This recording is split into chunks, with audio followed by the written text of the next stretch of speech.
đẹp liên đoàn cháu ở đấy công của con sơn trông xấu lắm. Con sơn này ông ấy bắn đơn giản lắm, hai góc, chỉ bắn hai góc thôi. Rồi nó ngăn nó rơi đầu chứ ta đây ta đắp kín hết để rơi theo được. Ông có đắp như này nhưng mà đắp thì ông chỉ cắt chỉ được đẹp lắm, nhưng cũng nghĩa là ông chỉ đắp 4 con, hai góc, mỗi góc 2 con thôi, ở trên kia ông cũng đắp. Hồ sơ để biết học đi.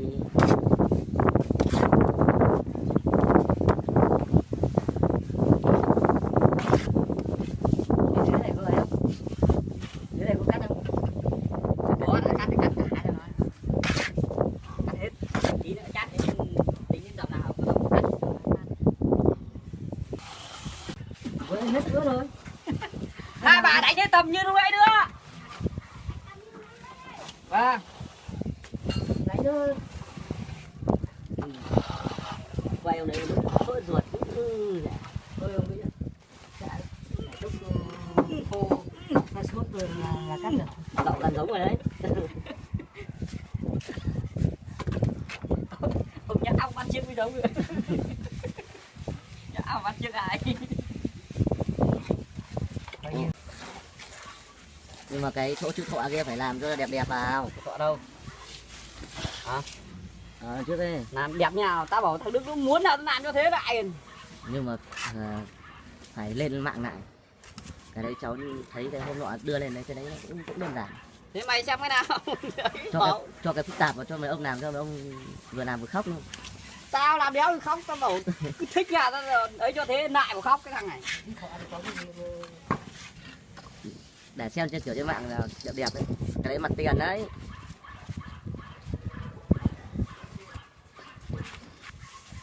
Chắc còn cãi nhau bằng mổ bò. Nếu mà không phải đơn giản.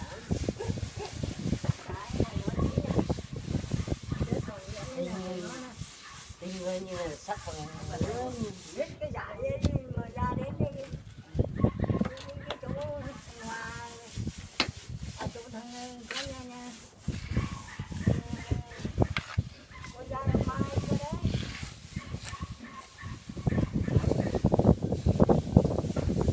Sắc bằng nữa cãi nhau là anh mỏ luôn hôm qua làm khách thế giết thịt chó đéo thèm xuống.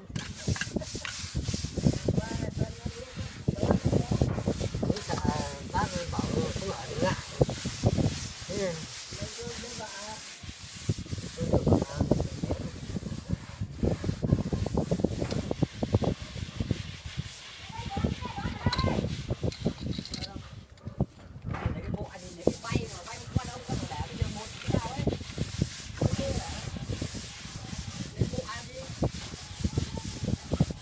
Bay ở chỗ cái khung non khung ảnh ở chỗ cái giường 1 đấy, ở cái hẻm ấy.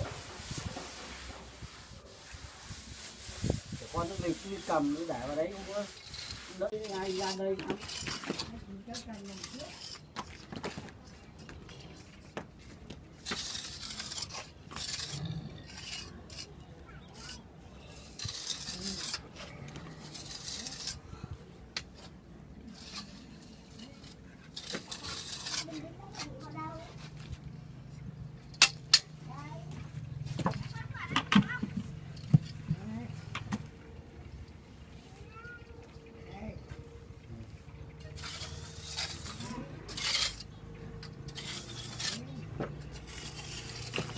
Đấy, cái thịt nó phải không cơ rồi.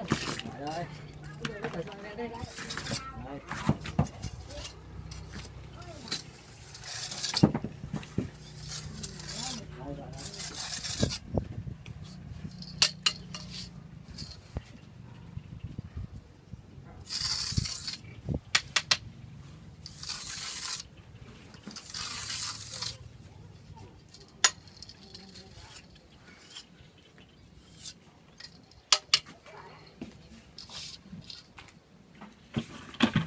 Vào cái đầu bò như thế.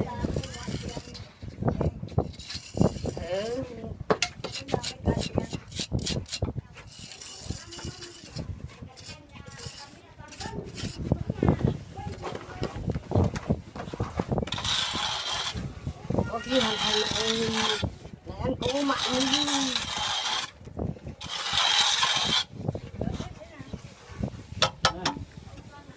hả? Đô à?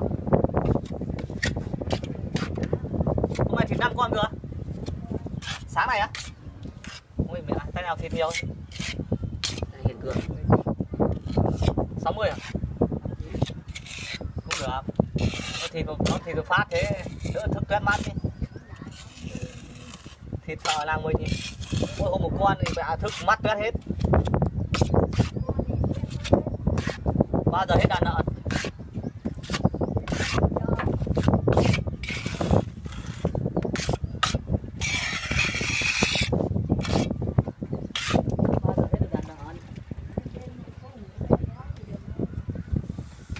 Ngủ ít thôi chứ, ngủ nhiều nó hóa mộng du cụ ạ.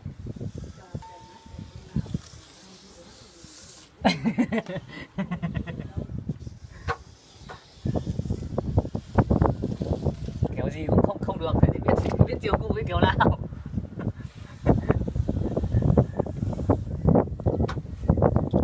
Vẫn ăn thua đéo gì thế.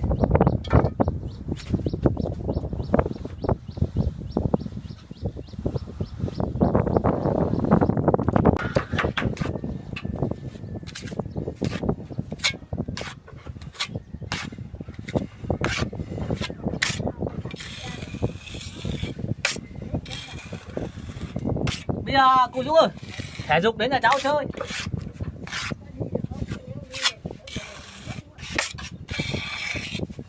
Cứ đi giờ nó khá là khỏe chứ.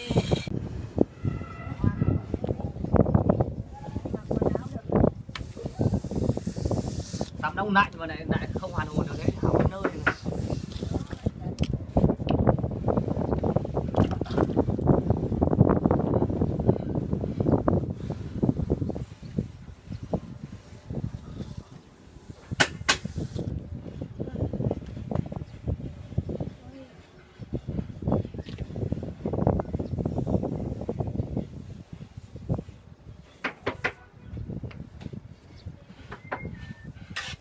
Vào cây khắp vào nuôi thả mùi lắm, mùi béo rồi.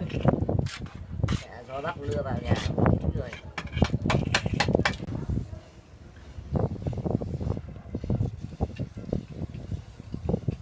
4 năm xuân đất nó bỏ trống thì cây hái gì như vàng đầy hết, lá dù phi con.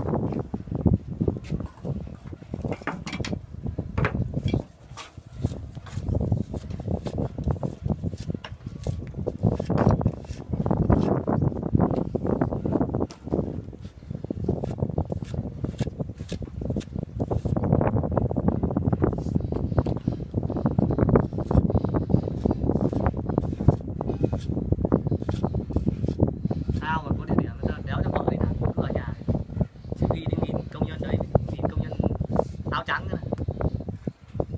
52 lần thôi, 1000 công nhân áo xanh thì thôi, công nhân áo trắng thôi, còn gì nó chả có lúc rẻ lúc đắt, lúc trăng khăn cặp bỏng không kịp.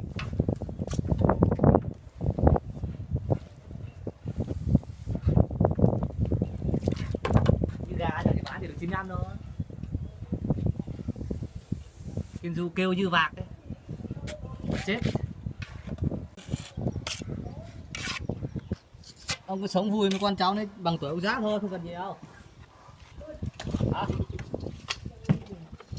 Không được, cứ làm sao phấn đấu bằng tuổi ông Giáp thôi, không cần phấn đấu ai cả. Mình chỉ kém ít thôi đấy, kém độ 2 tuổi hay 3 tuổi thôi chứ nhỉ.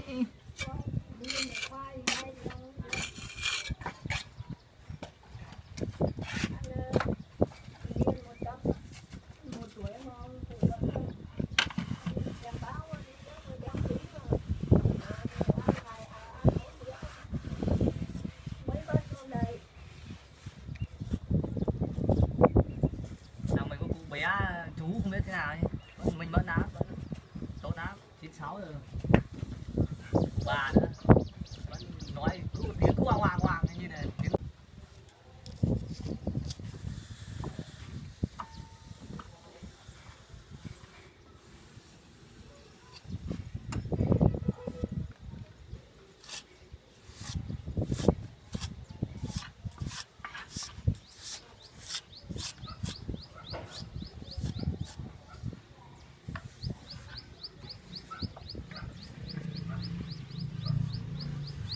trò này mà với ăn rồi 5 triệu phát trên nước này cũng 5 chuyện đó.